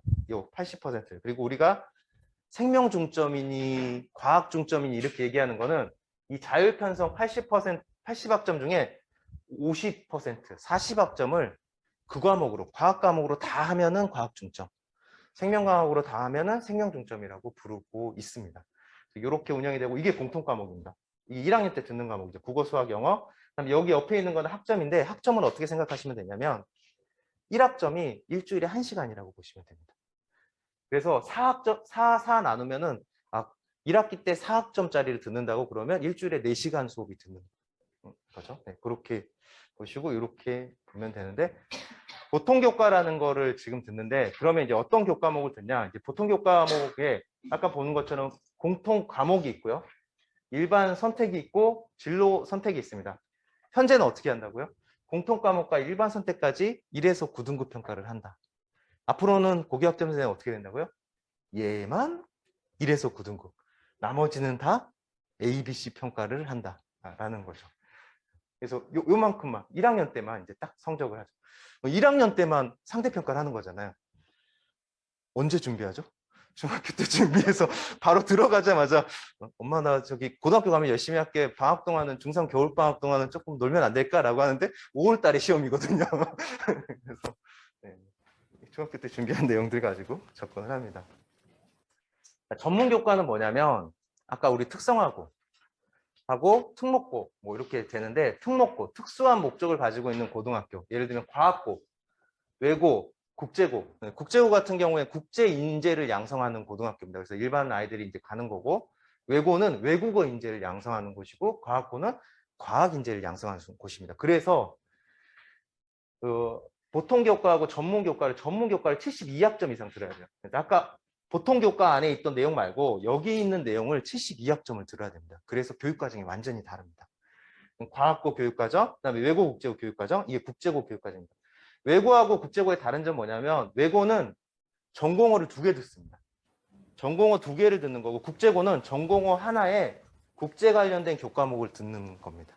국제 인재를 양성하기 때문에 그 차이만 다릅니다. 그래서 이렇게 하다 보니까 학생부를 딱 보면 외고 아인지 국제고 아인지는 명확하게 드러납니다. 과학고 아인지는. 교육과정이 아예 다르기 때문에 이렇게 자 일반고에서 이런 과목을 깔 수가 있습니다. 일반고에서 이런 과목을 깔 수가 있고 일반고에서 이런 과목을 설치를 다 하는데 지금 현재 그걸 진로 선택 과목으로 듣고 있는데 아이들이 이제 못 쫓아가는 경우도 있겠죠. 자사고 우리가 알고 있는 자사고, 용인 외대부고 하나고. 자, 용인 외대부고 하나고는 요거를 다 섞어가지고 네가 원하는 걸 들어. 이런 고등학교죠. 네, 그래서 자사고를 가고 싶어 하는 겁니다. 교육과정 면에서는 뒤에다 제가 넣어놨습니다. 용인 외대부고 자사 교육과정은. 자, 현행 교육과정을 보면 우리 아이 때는 어떻게 바뀌냐? 똑같습니다. 지금 192학점이 그대로 움직입니다. 근데 현재는 94학점을 지정을 해놨어요. 지정을 해놓고 86학점 아니고 80학점을 자율편성으로 놨거든요. 근데 우리 아이가 갈 때 고교학점제 시대에는 어떻게 되냐면 90학점이 자율편성이에요. 그 얘기 뭐냐면 자율편성을 굉장히 잘할 수 있는 고등학교가 유리한 고등학교다라고 생각하고, 여기 보시면 아까 제가 공통수학에 기본수학 이렇게 있잖아요. 이런 과목들이 설치될 예정이다라고 보이는 겁니다. 그럼 이제 학교 유형별 선발 일정들부터 시작해서 요거는 입시에 대한 내용이니까 좀 더 빠르게 진행을 하겠습니다. 경기도 고등학교 입학 전형에 대한 일정입니다. 지금 영재학교 원서 접수 5월 30일. 자, 이번 달에 접수합니다. 네, 그래서 영재학교는 좀 빠르게 진행하고 8월까지 진행하고, 과학고는 영재학교가 떨어진 아이들이 현재 과학고를 지원하게 되죠. 9월 달부터 원서 접수 시작해서 11월까지 진행이 되고, 외고 국제고 자사고 그다음에 일반고는 언제 진행하냐? 12월 달에 원서를 똑같이 씁니다. 자, 그러면 광명지역 내 9개 고등학교는 평준화라고 그랬으니까 1지망부터 9지망까지 쓰거든요. 근데 같이 원서를 쓰는데 나는 외고 국제고 자사고를 넣고 싶은데 3개 중에 하나만 넣을 수 있거든요. 그걸 어디다 쓰냐? 1지망에다가 씁니다. 그러면 2지망부터 해당 지역 고등학교를 넣을 수 있습니다. 그러면 만약에 1지망에서 떨어지면 2지망부터 배정을 받게 되는 거죠. 그래서 내가 광명지역 내에 원하는 고등학교가 안 될 가능성을 가지고 가기 때문에 대부분 외고 국제고 자사고를 떨어지면 어디를 가냐? 광명지역 내에 우리가 너무나 원하는 진성고를 가게 됩니다. 그래서 기숙사 생활을 할 수가 있는 거죠. 열심히 공부를 시킬 수 있습니다. 네. 그래서 이렇게 하고 이 학교를 전기학교라고 얘기하고 이 학교를 후기학교라고 얘기합니다. 그래서 전기에 한 번, 후기에 한 번 이렇게 이제 보시면 되고, 전기학교에 붙으면 후기학교를 못 씁니다. 네. 자, 영재학교. 영재학교는 어떻게 뽑냐면 3단계 기준으로 뽑습니다. 1단계, 2단계, 3단계. 우리 아이를 영재학교 지금 생각을 안 할 수도 있는데 라고 보지만 어떻게 생각하냐면 저는 영재학교는 어떤 아이를 뽑는 거야? 라고 생각하시면 됩니다. 영재학교가 아까 서울대 많이 가잖아요. 걔네들은 서류평가에 뭐가 있길래 도대체 뽑는가 이렇게 생각합니다. 1단계 서류평가를 하고요. 2단계는 시험을 봅니다. 창의적 문제 해결은요. 3단계는 캠프를 하는데, 자, 1단계 서류평가할 때 보면은 탐구 역량인 게 도대체 뭐야? 자기주도 학습 능력, 인성을 본다 그랬잖아요. 자소서 항목입니다. 현재 대학에 똑같습니다. 탐구 역량. 제가 아까 탐구 역량 서류 준비한다 그랬잖아요. 수행평가 중에 내가 호기심이 생긴 것들을 찾아보고 하는 것들이거든요. 탐구 역량. 자기주도 학습 역량. 교과목 선생님이 500자 적어주시거든요. 수업 시간 안에 아이가 발표하고 질문하고 뭐 이런 내용들. 인성. 담임 선생님이 아까 적어주신다고 그랬잖아요. 우리 아이. 똑같아요. 중학교 때 이런 준비를 했던 친구들이 대학도 이렇게 뽑아요? 그러니까 같은 형태로 할 수 있다는 거죠. 2단계는 좀 다릅니다. 수학과학 창의성 문제. 요거는 우리 아이가 풀 수 있는지를 좀 체크를 해봐야 되는 거예요. 기출 다 나옵니다. 3단계는 이제 캠프, 협력적인 부분들까지도 다루고 있습니다. 과학고는 어떻게 뽑냐면 영재학교가 조금 다르게 2단계로 뽑습니다. 경기 지역 내 과학고 하나밖에 없어요. 여기만 지원할 수 있습니다. 서울에는 2개가 있는데 서울로 지원이 안 되거든요. 그래서 경기 북가고만 지원할 수 있는데 경쟁률이 높습니다. 8대1 정도 되거든요. 1단계를 뽑는데 1단계를 어떻게 뽑냐면 경기 북가고는 지원한 아이들은 다 면접을 봐줍니다. 준비할 수 있는 거죠. 뭐 어떻게 될지 모르니까 전기학교니까 지원한 아이들 면접을 봐? 그러면 우리 아이가 열심히 준비해가지고 가면 경기 북가고에 수학 선생님 한 분, 과학 선생님 한 분이 2대1로 앉아가지고 애한테 그래 그때 그런 활동을 했어? 책은 뭐 읽었니? 이거에 대해서 설명을 해볼래? 라고 이제 계속 물어보는 거죠. 그럼 아이가 땀을 뻘뻘 흘리면서 답변을 하고 나와서 이제 엄마 아빠한테 이제 이렇게 얘기하는 거죠. 학교 되게 좋은 것 같아. 서류평가 개별 면접. 수학, 과학 및 열정을 확인하고 학업 소양을 확인하고 뭘 확인하죠? 탐구력, 인성도 체크를 하고, 네, 뭐죠? 이미 대학 준비를 하는 과정입니다. 이거를 딱 하고 나면 내가 이런 걸 해야 되겠구나라고 생각할 수 있죠. 면접은 대략 한 20분 정도 진행이 되고요. 서울 지역의 과학고들은 30분.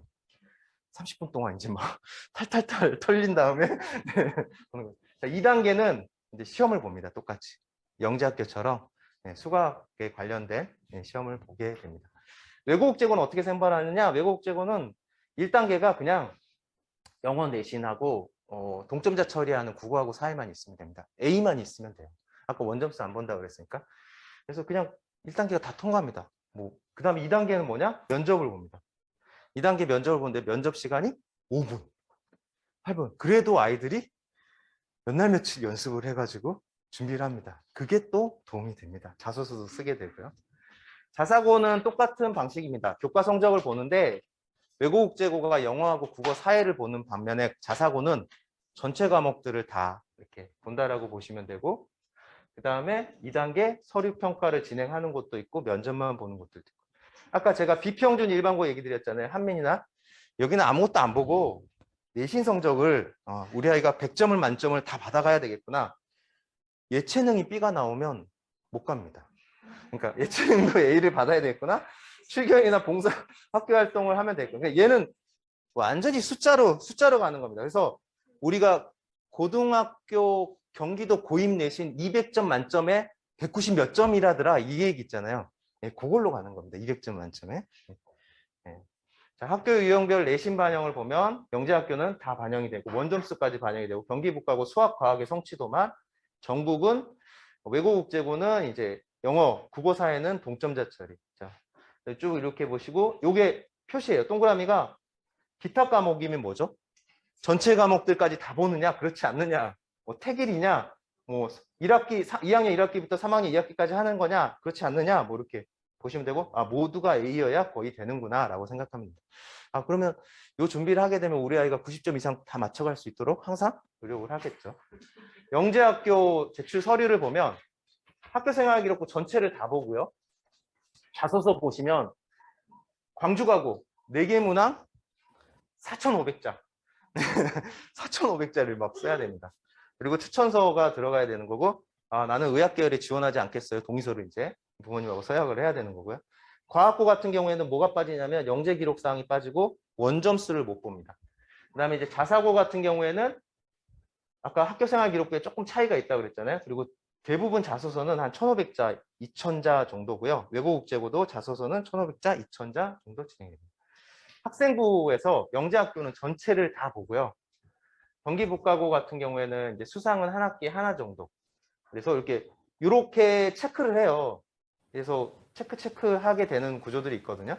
근데 크게 구분 지어 보면은 영재학교는 전체를 다 보고 경기북가고는 원점수는 못 보는 거죠. 그 다음에 자사고나 외국국제고는 아예 원점수도 못 보고 평균도 못 보고 영재교육상도 못 보고 외국국제고는 이 선생님이 적어주시는 요 세특 500자도 못 본다 라고 이제 보시면 될 것 같습니다. 대신 뭘 보죠? 독서는 다 봅니다. 책을 하나도 준비를 안 하는 경우들이 있어요, 아이들이. 근데 책을 중학교 때 읽을 기회, 특히 중학교 1학년 때 시험도 없잖아요. 이때 읽을 기회가 제일 많습니다. 당연하죠. 네. 영재학교는 중학교 1학년, 2학년밖에 없어요. 5월 달에 보니까. 네. 중1부터 다 옵니다. 학년별. 그럴 때는 이제 그 지원 학년에 따라서 영재학교는 중학교 2학년 때 지원할 수 있으니까, 네. 3년치를 봐야 되니까 이제 그런 거죠. 비평준 일반고는 이제 결석이 되면은 이제 못 간다고 보시면 되고요. 수상 경력은 0.5점씩 해서 최대 2점이니까 임원 경력이랑 해서 2점이니까 사실 이거는 그냥 수상하고 임원 한두 번만 하면은 만점을 받습니다. 그래서 문제는 없고요. 봉사도 15점 15시니까 문제 없고, 원점수, 체육 예술 성취도, 이게 중요한 거죠. 원점수를 99점도 떨어질 수 있으니까 되도록이면 다 100점을 맞아야 되겠다. 그러면 이제 아이한테 이제 중학교 2학년부터 지금부터 100점을 맞아야 되니까 열심히 준비를 하자라고 얘기할 수도 있고, 시험이 쉬워서 더 그럴 수도 있었어요. 근데 아마 이제 좀 코로나가 풀리고 나면은 조금 또 난이도 조정이 있지 않을까라는 생각은 들긴 합니다. 영재학교 자소서에 있는 내용을 도대체 뭘 쓰냐라고 보면 지원 동기 씁니다. 그래서 아이들이 진로를 생각하게 돼요. 앞으로 내가 뭘 해야 될지를 생각을 하게 됩니다. 지원 동기를 생각하면서 학습계획 진로계획을 쓰거든요. 난 고등학교 가서 뭘 할 거예요. 난 앞으로 뭘 할 거예요. 아이들이 미리 써보는 겁니다. 그리고 그거에 대해서 면접도 여기는 면접을 그걸 물어보진 않지만 생각을 하게 되는 거죠. 그러다 보니까 아까 제가 진로 분야를 먼저 생각해 볼 수 있다. 고교학점제에서 제일 중요한 게 뭐죠? 진로입니다. 교과목 선택지를 줬어요. 제가 지금 교과목 선택 상담하거든요. 고등학교 1학년 아이들. 문과 이과인지도 아직 결정이 안 돼 있으면 과목 선택지가 많은데 선생님 뭐 들어요? 너 들은 거 가지고 내년에 1년 동안 듣는 거야. 되돌릴 수는 없어요. 그러면 그걸로 평가를 받아. 그러니까 미리 지금 중학교 때 생각해 봐야 되는 부분들이 진로인데 이제 이런 것들 준비하면 좀 생각하게 되죠. 그다음에 수과학적인 도전의 경험이 뭐냐? 탐구 활동인 거죠. 너 왜라고 질문해 봤니? 어떤 거에서? 뭐 이런 것들 볼 수 있는 거고요. 타인을 위해서 무언가를 해본 경험이 있니? 이거 지금 대입 자소서 내용이거든요. 평가 내용입니다. 그러니까 다 있는 거죠. 인문, 예술, 융합적인 이거 다 지금 요구하고 있는 거고요. 열정, 자기주도 능력 전체가 다 대입에서 요구하는 내용입니다. 자소서 부분이. 외고국제고는 다르냐? 똑같습니다. 학습 경험, 지원 동기, 활동 계획, 진로 계획 똑같잖아요. 인성. 그래서 특목 자사를 준비하는 아이들이 이런 서류 부분들이 조금 더 강하다라고 볼 수 있습니다. 자소서도 자사고 자소서도 동일한 기준이고요. 추천서는 다르냐? 추천서 똑같습니다. 학교 선생님이 적어주시는 것마저도 이렇게 똑같고 여기 수준 체크 보시잖아요. 이 수준 체크 잘 읽어보시면 돼요. 우리 아이가 갖춰야 될 중학교 때 갖춰야 될 능력들입니다. 자, 기본 생활 습관, 책임감, 대인관계, 자아효능, 자기주도, 학습 이해 및 활용 능력, 수학과학 높은 지적 호기심, 왜라고 물어보고 과제 집착력, 끝까지 붙들고 한다. 논리적인 사고, 창의력인 문제 해결. 다 네. 요거 체크를 하거든요. 매우 우수, 탁월 이렇게 체크를 합니다. 그래서 탁월이 1% 안에 드는지 요 체크 기준으로 그 의사결정이 나는 거죠. 과학고 추천서도 대부분 동일한 형태고 자사 추천서. 자, 아까 이제 면접은 어떻게 보냐? 영재학교 재시문 면접입니다. 영재학교 재시문 면접. 집에 가서 혼자 좀 풀어보시면 아이한테 이제 풀 수 있는지 이거 중학교 1학년 과정에서 아마 배우는 풀 수 있는지 한번 봐봐 이렇게 볼 수 있고요. 이 뒤에 보면은 저는 어떤 생각이 드냐면 문제 자체가 이해를 해야 되는데요. 확실히 독서 능력이 중요한 것 같습니다. 해설을 못해서 문제를 못 푸는 경우들이. 그래서 문제를 읽어내는 힘이 중요해요. 그리고 중학교 때 그런 부분들이 굉장히 중요하다고 생각이 됩니다. 제시문 형태가 아까 그런 형태 말고 이제 상상고나 하늘고 같은 경우는 다른 유형의 제시문을 주는데요. 보시면 다수결의 어떤 결정을 내릴 때 가장 많은 사람이 원하는 결정이다. 그러면 다수결이 제일 좋을까? 라고 물어보는 겁니다. 예시자를 보고 너 생각을 얘기해봐. 그래서 이런 것들을 준비를 하거든요. 그 다음에 책을 읽었는데 바람직한 삶이 뭔지에 대해서 너가 읽었던 책을 가지고 한번 얘기해 볼래? 그런 책은 읽어본 적이 없는데요? 라고 이제 답변을 할 수도 있잖아요. 이게 해마다 바뀌니까 이런 것들을 아이들이 고민하게 됩니다. 그리고 하늘고 예시 보면 여러 가지 질문들을 주고 관점을 좀 다르게 해서 해석할 수 있는 능력들이거든요. 이게 왜라는 질문들을 계속해야 되고 심화로 생각해야 되고 독서도 좀 해야 되고 본인이 여러 가지 자기주도 학습 능력을 길러봐야 됩니다. 결국 뭘 해야 되냐면 한마디로 얘기하면 탐구 활동을 해봐야 됩니다. 네. 힘들어지고 계십니다 지금. 네. 왜 이런 표시가 있는지 모르겠네요. 자, 외대보고 같은 경우에는 어떤 형태냐면 아까 과학고랑 똑같이 본인이 했던 것들을 파고들어서 물어보는 형태입니다. 너가 이런 활동들을 했다는데 한 가지씩 소개를 한번 해보고 그렇다면 인간의 삶에 대해서 동서양의 관점이 어떤지 한번 얘기해 볼래? 라고 이제 물어보는 거죠. 이종장기의 유전자 조작 기술에 대해서 너가 알아봤어? 그러면 그 문제점은 뭐고 제도에서 해결 방안은 뭐지? 자, 우리나라 규제랑 다른 나라 규제는 어때? 그건 안 찾아봤는데요. 이렇게 답변해서 15분 동안 면접하거든요. 본인이 했던 활동들을 자기가 꾸준히 하고 뭔가 거기서 깊이 있게 활동들을 하는 탐구 활동을 하면 이 답변이 가능해요. 동탄국제고 진로에 대해서 생각해요. 법조인은 꿈인데 야, 법조인 뭐가 필요하다고 생각하니? 뭘 하고 싶니? 라는 얘기들을 계속 하는 거고 여기 보시면은 환경동영상 얘기했는데 뭐 찾아봤어? 그러면 기후변화에 대해서 선진국이 꼭 책임을 물어야 될까? 라고 이제 물어보는 거죠. 조별 갈등 뭐 이런 내용들. 그래서 이런 내용들이 이제 개별 질문의 형태입니다. 경쟁률은 쭉 보시면 되고요. 특이한 거는 영재학교 경쟁률이 빠졌죠. 이때까지는 중복 지원이 가능했고 지금은 8개 고등학교 중에 하나만 선택해서 지원할 수 있는 형태고 나중에 이제 영재학교하고 과학고가 한 번에 지원하게 되는 형태로 혹시라도 바뀌게 되면 과학고 경쟁률도 빠질 것 같습니다. 네. 그렇게 바뀌는 거는 이제 진행이 될지 아니면 어떻게 될지 이제 그건 좀 지켜봐야 될 것 같고요. 자사고나 외고국제고 같은 경우에는 일반고랑 같이 지원하다 보니까 예전에는 떨어져도 갈 수 있는 형태가 있었거든요. 근데 이제 같이 지원하다 보니까 생각보다 또 자사고 폐지나 외고국제고 폐지 때문에 많이 떨어져 있는 상태입니다. 그래도 지금 이제 폐지가 좀 덜하고 고교학점제 안에서 정시 확대가 더 됐으면 아마 인기가 훨씬 더 높아갔을 텐데요. 그래도 인기는 작년보다는 조금 더 올라가지 않을까 싶습니다. 학교별로 경쟁률이고요. 굉장히 많이 떨어졌죠, 경쟁률이. 보통 여기 보면은 4,000명이 지원하잖아요.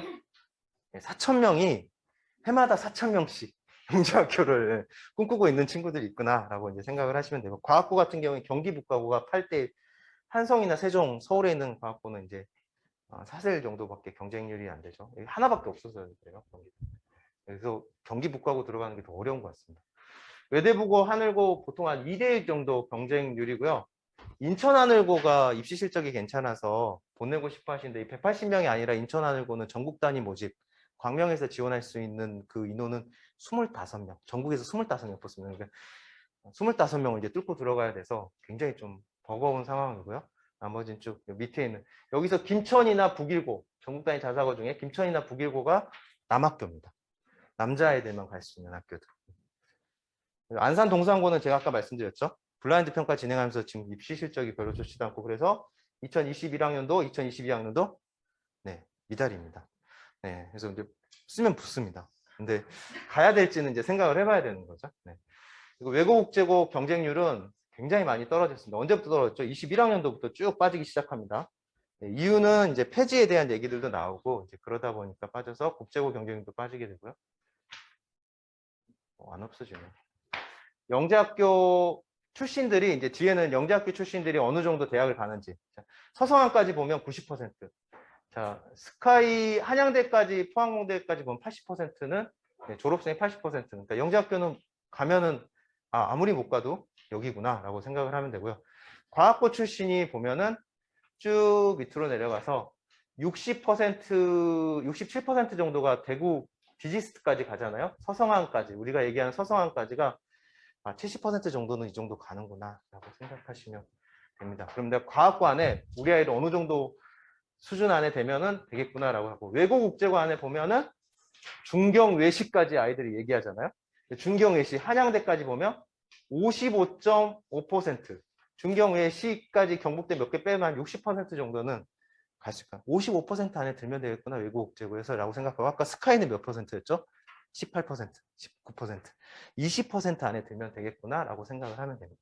그러니까 외고국제고를 보냈다 그래서 대학을 잘 가는 게 아니라 그 퍼센트가 되는지를 이제 생각을 해보는 거죠. 자율고는 넘어가고요. 일반고는 스카이 가려면 2.4%. 네. 한양대까지 4.4%. 두 배씩 늘어납니다. 300명 기준으로 4.4%면 12등. 재수생 포함해서. 그럼 재학생 기준으로 보면 한 10등까지는 돼야 되겠구나. 반에서 1등이구나. 일단 한양대까지 노려보려면 라고 생각하고, 중경외시까지 보면 8.9%, 10% 정도잖아요. 홍익대까지는 그래도 12% 정도잖아요. 되게 어렵습니다. 300명 중에 10%. 30명까지만 건동홍숙을 가고 나머지는 그럼 어디를 간다는 얘기야?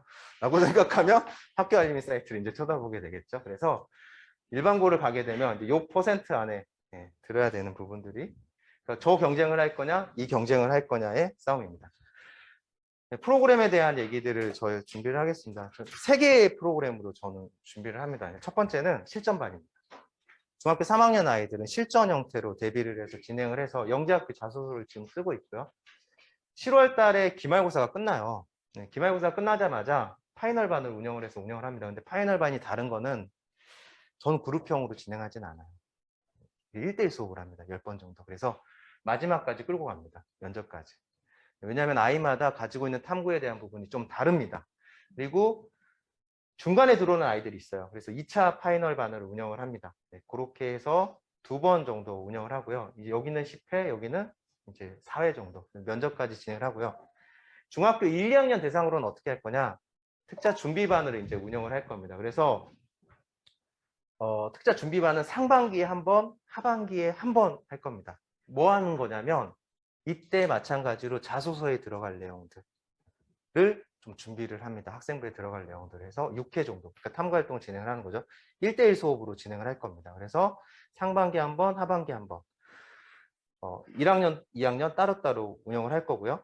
그 다음에 이제 여름방학, 이거는 이제 방학 때만 집중적으로 운영을 하는 건데, 제가 수요일은 면접 보는 날 계속 운영을 하고 있거든요. 그래서 아이들이 신청을 합니다. 이건 무료로 이제 진행이 되는 거니까. 그래서 아침에 줌으로 아이들한테 외국 국제고나 자사고 면접 질문들을 주고 답변을 하는 거죠. 그럼 다른 아이 답변하는 거 보면서 헉 하고 이제 빠져나가는 친구들도 있고요.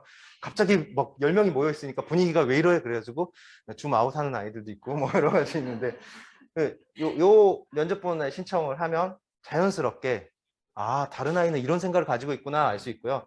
여름 탐구 생활이 있습니다. 여름 탐구 생활은 뭐냐면 특정 주제를 가지고 탐구 활동을 해볼 수 있는 거를 탐구 생활 2개를 이제 운영을 하고 있고요. 자소서 워크숍을 운영을 합니다. 자소서만 써볼 수 있는, 자소서만 어떤 건지 확인할 수 있는 워크숍을 여름방학, 겨울방학, 그래서 특자 진학 준비반이 아니더라도 이런 방학 특강을 운영을 할 수도 있다라고 생각하시면 됩니다. 파이널하고 1차, 2차가 다른 점은 미리 시작하잖아요. 7월 달에. 그래서 탐구 인성 활동의 보완이라든지 독서 활동 보완 부분을 학생부에 채울 수 있는 기간이 있다. 그래서 이건 보완이 가능한데 얘는 보완이 안 되죠. 있는 거 가지고 그냥 진행을 한다. 근데 중3 때 보완해서 되겠냐라고 이제 생각해서 중학교 1, 2학년 때 준비를 해야 되는 거고요. 현재 중1, 2 고입 상담을 얼마 전에 진행을 했죠. 60분 진행했는데 이제 신청하셨을 때 학생이 10%, 학생 혼자 상담받은, 학부모 혼자 36%. 여기가 제일 안타까운 것 같습니다. 학부모가 학생 같이 참여가 55%.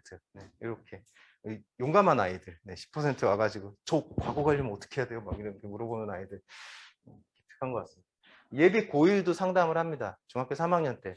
저희는 중학교 3학년 때 어떤 상담을 할까요? 고교학점제 내에서 어느 고등학교 선택이 유리한지. 이게 진짜 중요해졌잖아요. 중학교 3학년 때. 중학교 3학년 때 제가 상담하면 어떤 내용을 하냐면 대입이라는 건 어떤 건지, 학생부 관련된 참고 자료는 뭔지, 그래서 제가 주는 참고 자료입니다. 사이트, 전공 관련된 안내도서, 참고도서, 교과목선 때 교과 세특과 관련된 예시 자료, 교과 활동에 대해서 통사 통과는 이런 거 할 수 있어 라는 걸 자료를 줘요. 아이들이 다 신청하냐? 다 신청하지 않습니다. 자료만 받아가도 되는데요. 특자 준비반은 어떤 거냐면 중학교 1, 2학년 대상으로 상반기는 1월에서 6월 진행되고요. 하반기 진행이 될 건데 7월에서 12월 사이에 이제 시작을 할 겁니다. 중학교 2학년 기말고사 끝나는 시점에서 개인별 시간을 협의해서 아이 일정에 맞춰서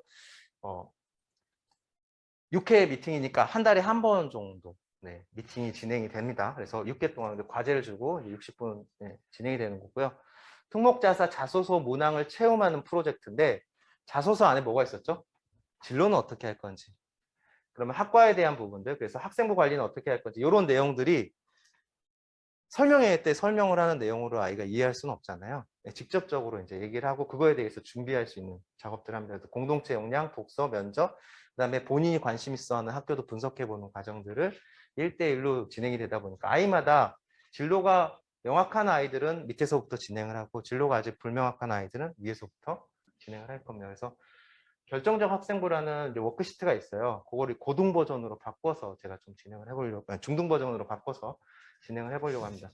수요일은 면접 보는 날 아까 얘기 드렸던 대로 이렇게 하고 재시문 면접을 줍니다. 아까처럼. 아까 재시문 면접도 몇 개 있었잖아요. 그것도 하고 개별 면접도 진행을 합니다. 개별 면접 내용들은 딱 그거죠. 너의 진로를 위해서 중학교 동안 노력했던 게 뭐가 있니? 또는 중학교 1학년 아이들, 이제 중학교 1학년 올라갔던 아이들 용감하게 도전하거든요. 너의 진로를 위해서 초등학교부터 지금까지 한 게 뭐가 있니? 라고 하면 열심히 용감하게 대답을 합니다. 그래서 피드백도 해줍니다. 어떤 부분들이. 용기를 갖고 접근하면 됩니다. IR 과정은 이렇게 주제를 선정하고 이렇게 하는데, 주제는 어떤 것들을 많이 선정하냐면 교과서 안에 주제가 많이 있습니다. 우리 아이가 교과서의 개념을 배우면 교과서 개념을 배우는 그 단원 뒤쪽에 보면 생각해 볼 수 있는, 예를 들면 세상 속의 수학에 대해서 생각해 보자. 2차 함수를 배웠는데 교통하고 2차 함수는 무슨 관계가 있을까라고 교과서에 나와 있어요. 이거 탐구하면 되거든요. 근데 아이들은 이제 시험 문제 푸느라고 바쁜 거죠. 그래서 이런 과정들을 아이들하고 운영을 한다. 자기소개서 워크숍은 우리 아이들 학생부가 다 똑같죠. 대답도 다 똑같습니다. 그래서 그런 것들을 조금 다르게 가져가기 위해서 프로그램들을 자소서 왜 작성하는지, 소재는 어떻게 발견하고 너 소재는 뭐가 있는지, 그다음에 그 작성하는 방법들, 그다음에 면접 추출하고 모의 면접까지 진행하는 사회 과정을 방학 동안에 진행을 합니다. 네. 그래서 뭐 예를 든다라고 하면 우리 아이가 지원하는 예를 든다라고 하면은 초등학교 6학년 이제 중학교 1학년이 들어가는 1월, 2월 달은 방학 집중반으로 워밍업을 해볼 수 있겠죠. 이제 중학교가 들어가니까. 그럴 수 있고 중1 때 이제 4월에 진학 상담을 하면 중학교 1학년 8월에 방학 집중반을 면접 형태로 방학 집중반에서 면접을 한번 아까 수요일에 면접 보는 날 해볼 수 있고 빠르게 접근하면 중학교 1학년 7월에 자사 준비반을 한번 해봐야 되겠다. 이제 유료 과정이긴 하지만 이렇게 생각해 볼 수도 있고 아니면 방학 집중반으로 보완을 해야 되겠다라고 생각했고 이걸 다 할 수도 있겠죠. 면접이나 부분들. 그 다음에 중학교 2학년 들어가서 4월달 정도에 요 진학이 끝나고 4월달 정도에 진학 상담을 한 번 더 받아보는 거고 한 번 넘어가서 중학교 2학년 7월에 1년이 지난 다음에 6개월 지나고 6개월은 혼자 생활해보고 1년이 지난 다음에 특자 진학 준비반을 다시 해보고 그 다음에 1년이 지난 다음에 실제 내가 원서를 쓸 거면 실전 파이널 반을 준비를 하면 된다라고 생각이 들고요. 반대로 지금 원래 이제 좀 2학년 들어서 준비를 할 수도 있고요. 이 친구 같은 경우에는 이제 중학교 1학년이 내년에 되는 친구들 같은 경우에는 1월 달부터 빠르게 진행을 해볼 수도 있다라는 형태라고 보시면 됩니다. 그래서 특자 진학반으로 중학교 1, 2학년 때 준비를 하고 방학 동안에 체크를 하는 방법, 방학 동안만 운영을 하고 실전반을 가는 방법 이렇게